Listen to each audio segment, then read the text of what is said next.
আসসালামু আলাইকুম। আজ সকালবেলায় ঘুম থেকে ওঠার পরেই আমার যে বড় ভাই দেখছেন, এই এই যে আমার সাথে আছে বাবলু বড় ভাই আমারে ফোন করার পর বলে যে ভাইয়া আপনি কোথায়, রুমে একটা কাজ আসছে, দোকানে একটা কাজ আসছে, আপনি চলে আসেন।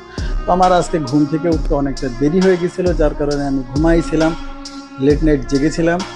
তো বড় ভাই যখন ফোন করে তখন আমি ঘুম থেকে ওঠার পর ফ্রেশ হওয়ার পর সোজা আমি দোকানে চলে আসি। আমার এই দোকানে আসার পর আমাকে বলে এই যে একটা দোকান আছে পাশে, সীসার দোকান, যেখানে সীসা বিক্রি হয়, মানে ধূম্রপান করার জন্য যে সীসা যেটাকে ব্যবহার করা হয়, সেই দোকানে কিছুটা কাজ আছে। ওই দোকানে গিয়ে তোমাকে কিছু কাজ করে আসতে হবে, এল ব্র্যাকেট, সাপোর্ট ব্র্যাকেট যেগুলো আছে সেগুলো লাগাতে হবে। আমি বললাম যে ঠিক আছে, ওনাকে বলো যে আমি যাব, তবে আমি ফ্রেশ হয়ে আসতেছি। ওনাকে যেতে বলে আমি সোজা ওখানে চলে যাই।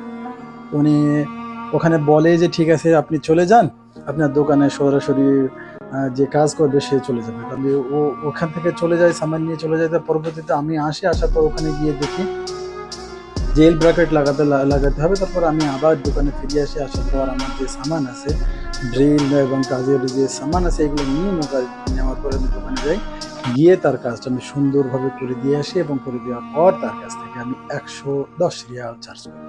এই যে সীসার দোকান, সীসার দোকানে কিছু এল ব্র্যাকেট ফিট করার জন্য আসছিলাম। এখানে এল ব্র্যাকেট ফিট করা হয়ে গেছে। তো আমাদের দেশি ভাই আছে, সব এখানে ভিতরে চলে গেছে এখন। মোটামুটি ভালোই দোকানটা বেচা কেনা ভালো হয়। দোকান আছে আল মাসাতের মধ্যে। তো যাদের সীসা প্রয়োজন হবে তারা অবশ্যই আসবেন এখানে সীসা নিতে। আমাদের এই ভাই ইরান ইরান থেকে, কিন্তু খুব ভালো হিন্দি বলে। হিন্দি আতে আচ্ছা, হিন্দি বলে। যদি কারো প্রয়োজন পড়ে এখানে সীসা নেওয়াটা অবশ্যই। ওকে, থ্যাংক ইউ।